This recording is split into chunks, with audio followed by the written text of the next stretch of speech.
Hello and welcome to another reading vlog.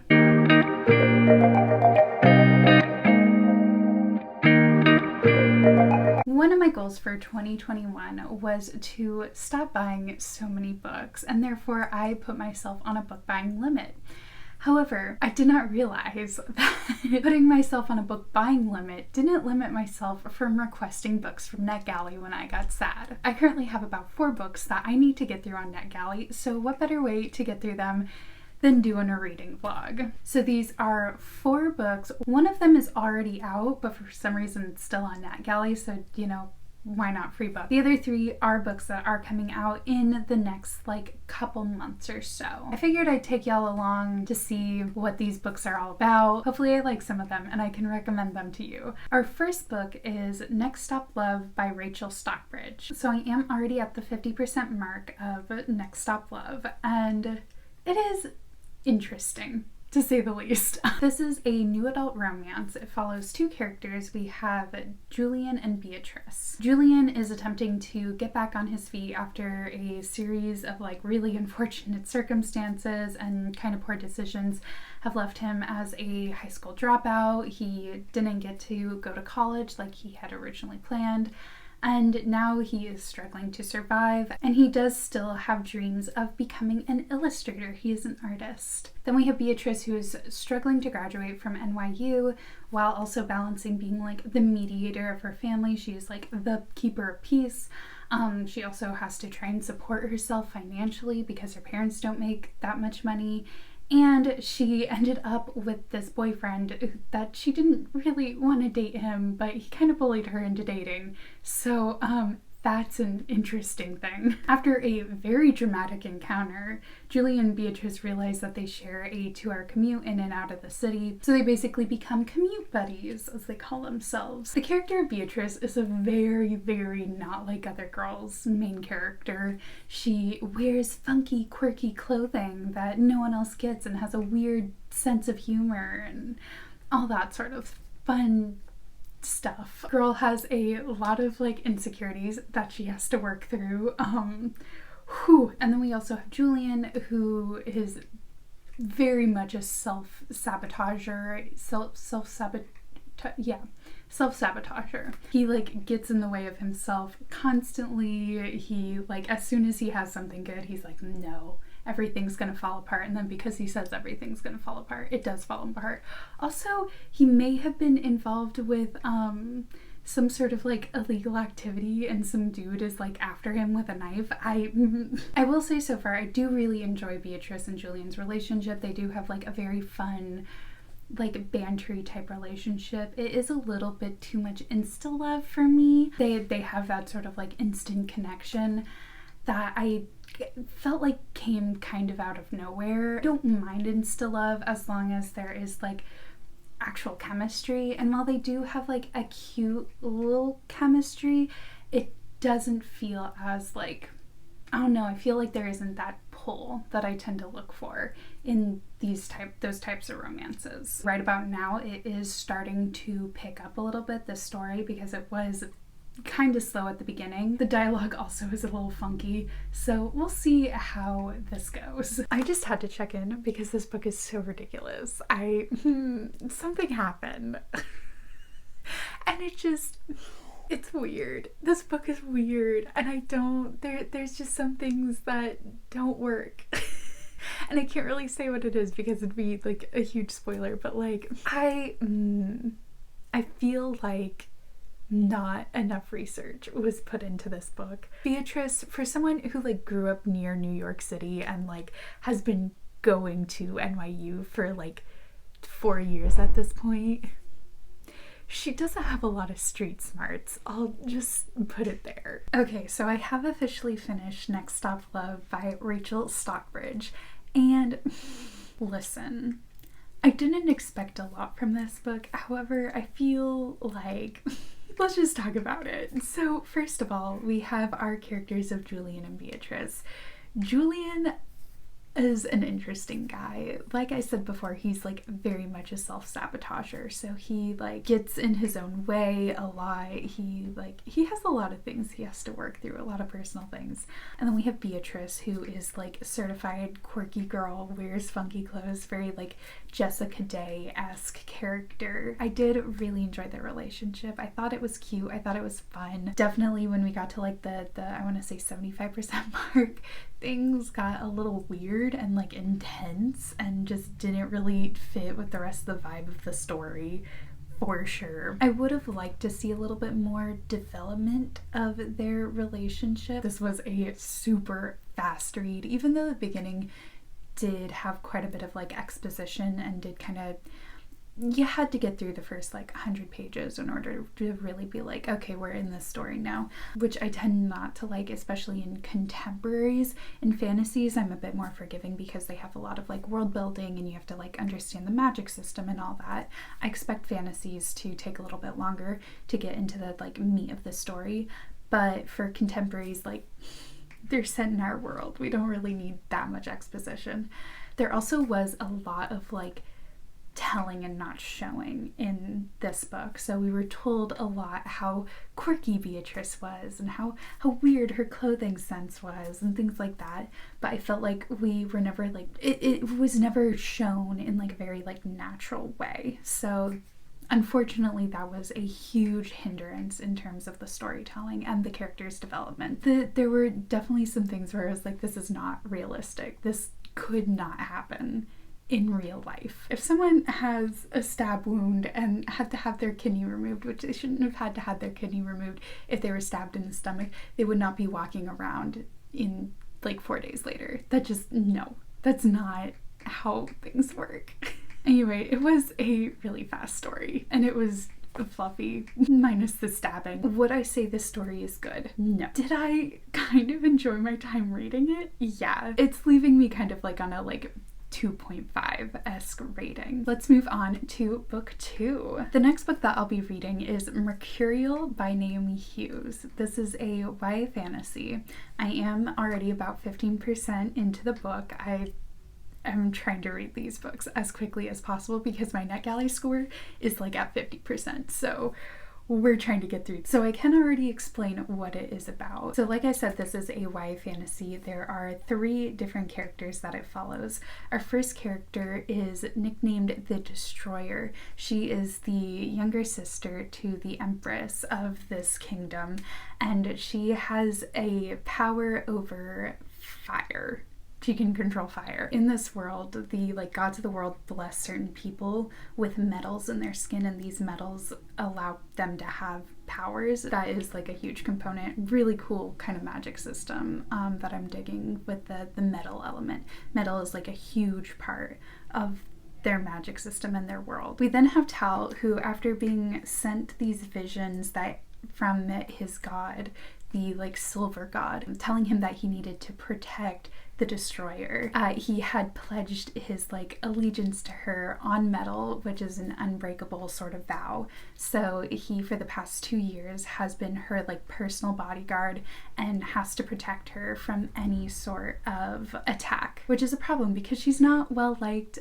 There is definitely like a certain element of like corrupt royalty going on, and she is definitely used by her sister as kind of the ultimate like weapon against her people to incite fear. And then our third perspective is Nyx, who is Tal's sister, and she has joined the like rebellion group trying to take down the royal empress and the Destroyer and hopefully free her brother. So yeah, so far I am really enjoying it. It's very typical YA fantasy, but I am enjoying the magic system and the world. And I am only 15% of the way through, so I'm looking forward to getting to know these characters because we've just sort of started getting into some of the big action. I'll check in when I'm about 50% through. Hi, so I am about 50% of the way through Mercurial, and I am enjoying. I wouldn't say it's like particularly one of my favorite fantasies. Normally by this point I can like tell. Like I said before, I am really enjoying the magic system. I think it really is an interesting magic system.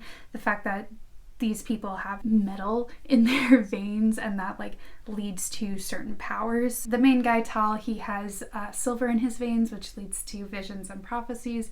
We have Elodie, who has Mercury, I believe it is, and that leads to fire powers, which is pretty cool. I don't really know anything about like metal properties, so I do wish it was like kind of explained a little bit more about like how these metals relate to those certain powers, because that's not like particularly clear. I wouldn't say it's like a well fleshed out magic system.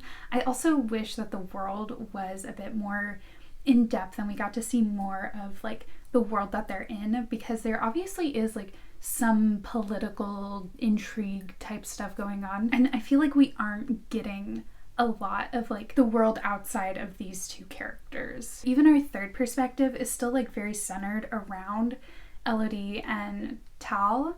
We have Nyx, who is Tal's sister, and honestly, I feel like her POV is just not necessary. It's not really adding anything. It's not expanding on the world, really. It also, with the POVs, I feel like it's not always clear whose POV we're in. So if we have like Elodie and Tal together, there'll be some things where I'm like, wait, I thought we were in his POV, but it seems to be her thoughts. So that's been really like weird. I just wish that like from Nyx's perspective, we got a little bit more of the outside world that they are in. I also will say that the pacing has been really weird. Just things that have been happening at the 40% mark, I would expect to happen more at like the 60% mark. Like there's kind of big reveals. One of the big plot points that's like in the description is something happens that Elodie loses her memory, and that's when like her and Tal get to know each other a little bit more, and that only lasts like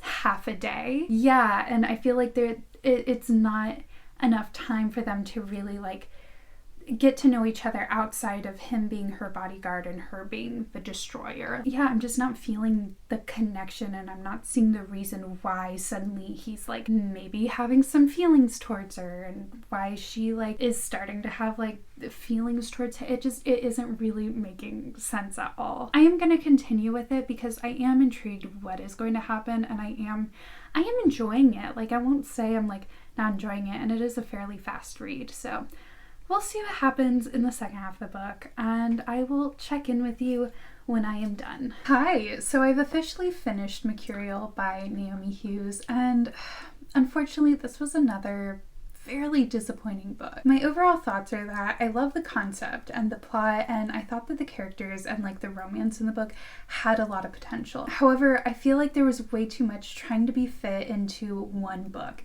If this had been a duology, I feel like it would have served the story so much more. But because it was, first of all, we had 3 different perspectives in one standalone book. It was trying to cover a romance. It was trying to cover like political intrigue. I felt like we never really got to know any of the characters in a like deeper level. There were a lot of things that just felt really rushed, especially in terms of our 2 like main characters, Tal and Elodie. As I said before, I feel like Nyx, Tal's sister, her POV was either like really unnecessary or just like not utilized in a way that served the story. Nyx's whole thing is that she is like part of the rebellion group, and I felt like we didn't really get a lot of information about that rebellion and what they wanted. Like I never actually understood like what it was that they were standing for. Yeah, and so instead she just served as like an outside perspective looking in on Elodie and Tal. I feel like the story could have been so much better if it was a duology. I feel like there would have been so much more depth to the characters, and that we would have gotten like a lot more information about like the politics of this world, because I feel like that was something that was a plot point that we never got enough information about. So unfortunately this one didn't do it for me. I ended up giving it 2 stars. Again, so much potential, just was overall kind of disappointing. So the next book that I will be picking up is Trouble Girls by Lynn Rubin.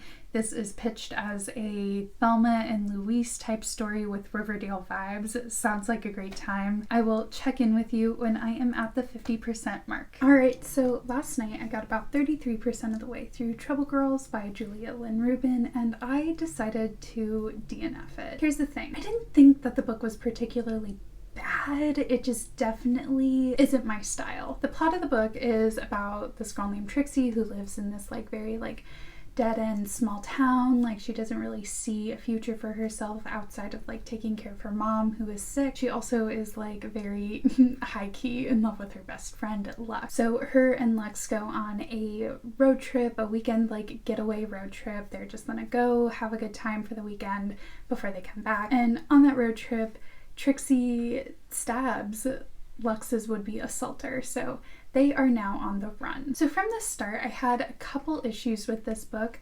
mostly in terms of Lux and Trixie's relationship.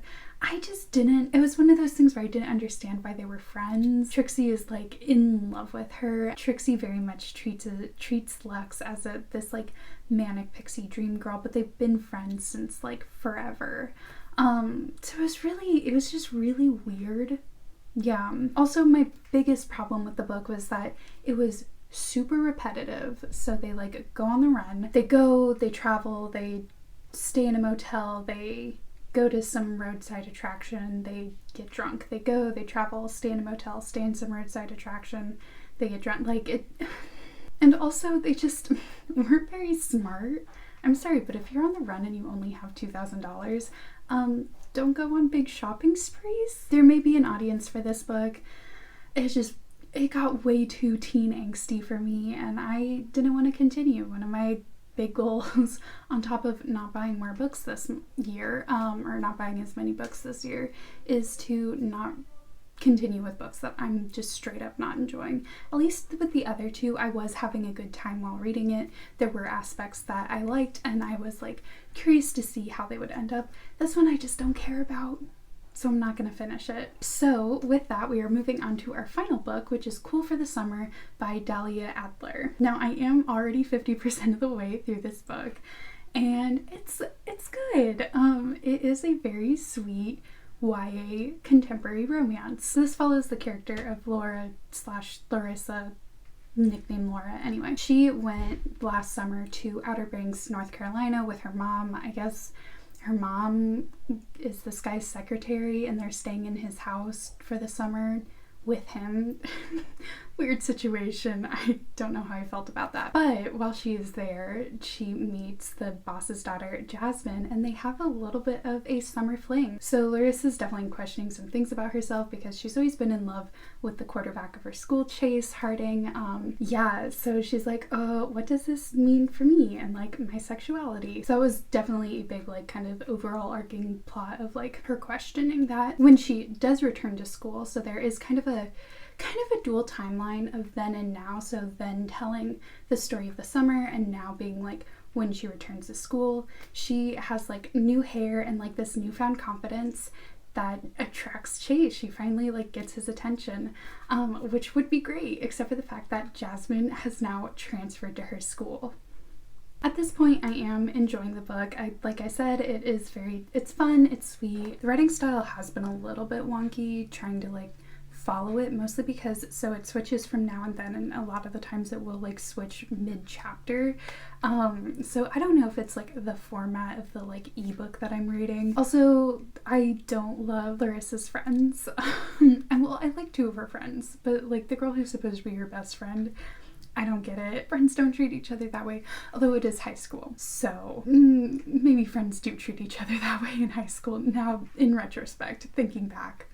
Yeah, so I am going to finish this one because it's cute. I'm having a good time. There isn't like any big major like plot things happen. It's a very like introspective, like she's really thinking about things. But despite that, it is like moving fairly quickly. So there we go. Gonna try and finish this up in the next couple hours because why not? Okay, so I have officially finished Cool for the Summer, and honestly, I feel basically exactly the same way as I did at the 50% mark. It was fun, it was sweet, it was very like a lot of it was Laura like thinking about things and thinking through things, and so there wasn't any huge, big, major plot that was happening. I will say I really enjoyed Laura's overall like journey. One of her big things, besides like her trying to figure out her sexuality, is her just trying to figure out who she is outside of her relationships with other people. So like she's always been known as the girl who's had a big crush on Chase Harding. She's always been the girl who's been, you know, best friends with Shannon. Yeah, so she's never really had a chance to figure out like who she is, what she wants to do, and she's a senior, so they're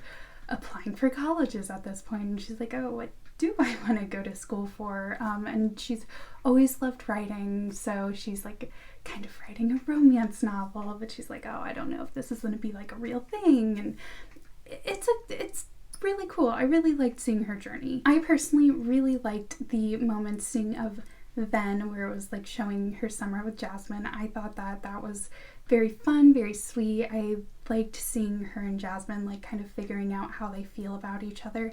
I honestly would have loved a POV from like Jasmine just because both Jasmine and Chase were pretty two-dimensional. Like you didn't really get a lot from them, but I feel like that just is chalked up to the fact that it's like first person, singular, limited POV. I still don't understand her relationship with her best friend, and I feel like the end of the book was really rushed, including like kind of her and her best friend have a little like discussion and figure things out, and like are they actually good to each other, you know, classic YA contemporary, where it's not just about romance, it's also about friendship.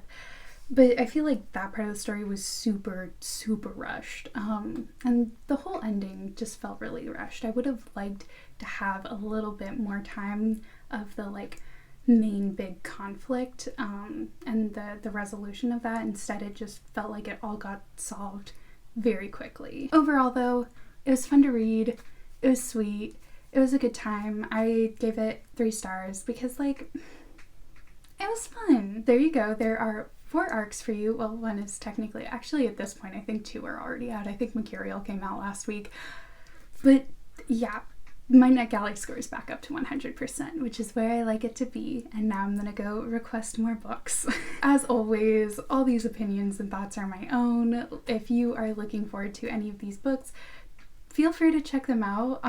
Other people are probably gonna think different things than me. That's how reading works. Everyone has different opinions. Anyways, if you like this video, be sure to give it a thumbs up. If you want to see more videos like this, be sure to hit subscribe. I hope you have a wonderful rest of your day, and until next time, bye!